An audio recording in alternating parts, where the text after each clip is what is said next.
Halo semuanya, perkenalkan, aku Nida Nurdiana Zahra. Pada video kali ini, aku akan membahas tentang kesehatan reproduksi remaja. Apa sih kesehatan reproduksi itu? Apakah kalian sudah mengetahuinya? Lalu, seberapa penting sih menjaga kesehatan reproduksi itu? Yuk kita cari tahu. Menurut Badan Kependudukan dan Keluarga Berencana tahun 2012, kesehatan reproduksi adalah kesehatan secara fisik, mental, dan kesejahteraan sosial secara utuh pada semua hal yang berhubungan dengan sistem dan fungsi serta proses reproduksi, dan bukan hanya kondisi yang bebas dari penyakit dan kecacatan. Sedangkan, remaja merupakan kelompok potensial yang membutuhkan perhatian serius karena remaja dianggap sebagai kelompok yang memiliki resiko secara seksual maupun kesehatan reproduksi. Menurut WHO, remaja adalah penduduk dalam rentang usia remaja 10-19 tahun. Menurut Peraturan Menteri RI Nomor 25 Tahun 2014, remaja adalah penduduk yang berada dalam rentang usia 10-18 tahun. Nah, sedangkan menurut BKKBN, Badan Kependidikan dan Keluarga Berencana, rentang usia remaja 10-24 tahun dan belum menikah.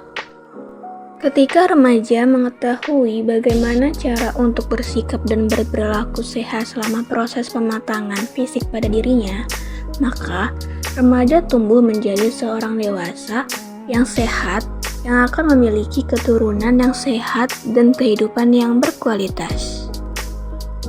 Kenapa sih remaja perlu tahu tentang kesehatan reproduksi itu? Karena masa remaja adalah masa peralihan atau perpindahan dari kanak-kanak menuju dewasa. Pada masa remaja, terjadi perubahan fisik maupun biologis, sehingga penting untuk tahu dan mengenal sistem reproduksi beserta perubahannya. Nah, ada juga nih ciri-ciri fisik dan non-fisik pada remaja. Ciri-ciri fisik pada remaja yaitu 1. Tumbuhnya rambut pubis pada laki-laki ataupun perempuan. Yang kedua, pertumbuhan payudara pada perempuan. Yang ketiga, pertumbuhan rambut pada lengan dan muka pada laki-laki. Yang keempat, produksi kelenjar meningkat. Yang kelima, tumbuhnya kumis dan jakun pada laki-laki. Yang keenam, perubahan suara menjadi berat pada laki-laki. Dan yang ketujuh, terjadinya perubahan suara menjadi melengking pada perempuan. Nah, untuk ciri-ciri non-fisik pada remaja ada 2. Yang pertama, pada perempuan terdapat menstruasi, dan pada laki-laki terdapat mimpi basah. Nah, tadi aku udah ngebahas tentang kesehatan reproduksi dan remaja. Di sini, aku ingin ngebahas tentang reproduksi itu sendiri. Apa sih reproduksi itu? Reproduksi adalah proses biologi yang dilakukan oleh organisme untuk menghasilkan keturunan yang baru. Tujuannya adalah untuk mempertahankan jenisnya dan melestarikan jenis agar tidak punah. Terdapat perbedaan sistem reproduksi laki-laki dan perempuan. Sistem reproduksi laki-laki terdiri dari 2 bagian utama, yaitu testis dan penis. Sedangkan reproduksi perempuan terdiri dari interna dan eksterna. Sistem reproduksi laki-laki, bagian penis dan uretra sebenarnya termasuk dalam sistem saluran kemih. Sedangkan testis merupakan bagian organ reproduksi laki-laki yang terletak di dalam kantong luar yang disebut dengan skrotum. Biasanya sedikit lebih dingin dibandingkan suhu tubuh untuk memfasilitasi produk sperma. Terdapat 2 organ reproduksi pada perempuan, yaitu interna dan eksterna. Organ reproduksi interna pada perempuan terdiri atas ovarium sebagai tempat pembentukan ovum, oviduk sebagai proses pembuahan sel sperma dengan sel telur, uterus sebagai tempat mempertahankan janin sampai waktu untuk melahirkan, serviks sebagai tempat saluran pengeluaran bayi dari uterus, dan vagina sebagai jalan lahir bayi pada proses persalinan dan jalan masuknya sperma ke rahim pada proses pembuahan. Untuk organ reproduksi eksterna pada perempuan antara lain yaitu labia majora untuk menjaga organ luar lainnya. Ketika wanita memasuki periode pubertas, area kulit pada bagian ini akan ditumbuhi rambut atau bulu yang memiliki kandungan kelenjar minyak. Kedua, labia minora. Bagian ini berada tepat pada sisi dalam labia majora, mengelilingi bukan vagina dan saluran pembawa urin atau uretra. Kelenjar Bartholin yang letaknya ada pada setiap bagian samping lubang vagina, bagian dapat menghasilkan cairan atau lendir yang fungsinya sebagai pelumas vagina. Dan klitoris. Klitoris adalah bagian organ reproduksi wanita yang berupa tonjolan berukuran kecil tetapi sangat sensitif. Bagian ini tertutup oleh lipatan kulit yang bernama preputium, sangat mirip dengan kulup yang ada pada ujung penis. Kenapa ya harus menjaga kebersihan organ reproduksi? Karena terdapat rambut di sekitar alat reproduksi atau kelamin, peningkatan kelenjar di sekitar alat kelamin, peningkatan produksi keringat di sekitar alat kelamin. Jadi, alat kelamin dan daerah sekitarnya menjadi kotor dan lembab sehingga mudah berkembang biak, kuman, dan jamur. Terus, bagaimana sih cara menjaga kebersihan organ reproduksi itu? Yang pertama, membasuh dengan air bersih dari arah depan ke belakang dan keringkan menggunakan handuk kering sebelum menggunakan celana dalam. Karena lembab, jamur akan mudah tumbuh dan menyebabkan rasa gatal. Kedua, menggunakan celana dalam yang bersih. Tidak terlalu ketat dan bahannya menyerap keringat. Dan ganti celana dalam minimal 2 kali sehari. Hal-hal penting dalam menjaga kesehatan reproduksi pada laki-laki. Jika berada di toilet umum, sebaiknya menggunakan air yang mengalir, karena kemungkinan air yang berada di tempat penampungan mengandung bakteri dan jamur. Mencukur rambut kemaluan secara berkala untuk menjaga tetap pendek agar tidak banyak ditumbuhi bakteri. Samping itu, ada bakteri yang tumbuh di sekitar area kemaluan.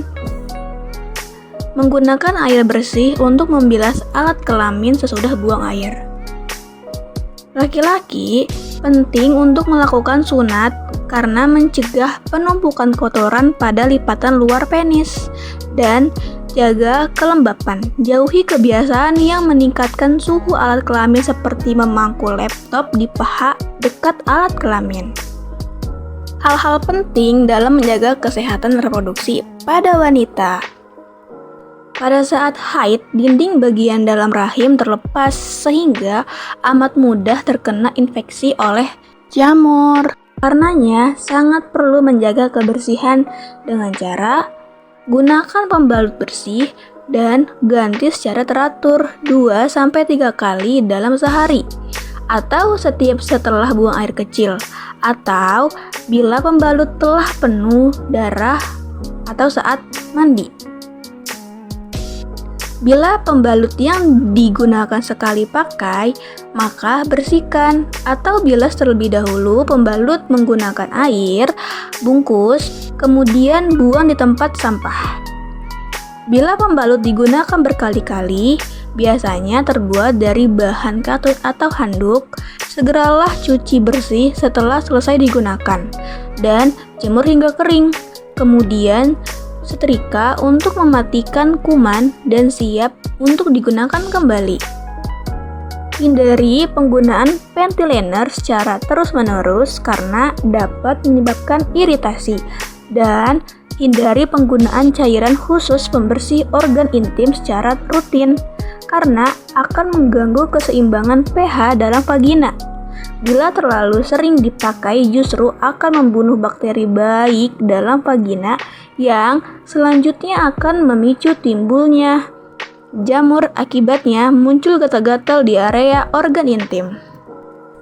Kalau tadi sudah dibahas hal-hal penting dalam menjaga kesehatan reproduksi, biasanya tidak terlepas nih dari masalah. Masalah apa aja sih di dalam kesehatan reproduksi itu? Yang pertama adalah masalah gizi, seperti obesitas. Kemudian kurang energi kronis atau turunnya berat badan drastis dan anemia. Yang kedua, yaitu seksualitas.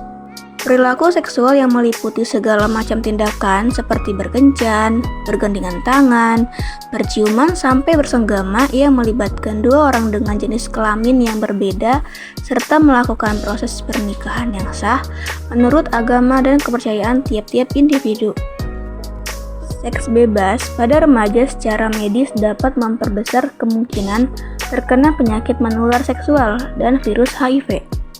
Selain itu, juga dapat merangsang tumbuhnya sel kanker pada rahim remaja perempuan, sebab pada remaja perempuan usia 12-17 tahun mengalami perubahan aktif pada sel dalam mulut rahimnya. Masalah yang ketiga adalah pernikahan dini. Pernikahan dini menyebabkan resiko kematian ibu dan bayi saat persalinan serta permasalahan selama kehamilan. Hal tersebut disebabkan karena organ pada perempuan belum sepenuhnya matang. Dan yang terakhir yaitu kehamilan dini. Disebabkan oleh seks di luar nikah, menikah usia muda, dan kehamilan yang tidak diinginkan. Di sini ada tips and triknya nih, jadi remaja sehat. Yang pertama, berbekal informasi tentang kesehatan reproduksi. Yang kedua, tidak tergoda melakukan hubungan seksual. Yang ketiga, berpikiran maju untuk jangkau hal-hal yang baru dan berpendirian teguh. Yang keempat, dapat mengatur energi remaja menjadi hal positif. Dan yang kelima, membina pertemanan dan persahabatan yang sehat dan saling menghargai. Semoga melalui video ini teman-teman semakin memahami tentang kesehatan reproduksi dan pentingnya menjaga kesehatan reproduksi agar kedepannya bisa menjadi generasi yang berkualitas.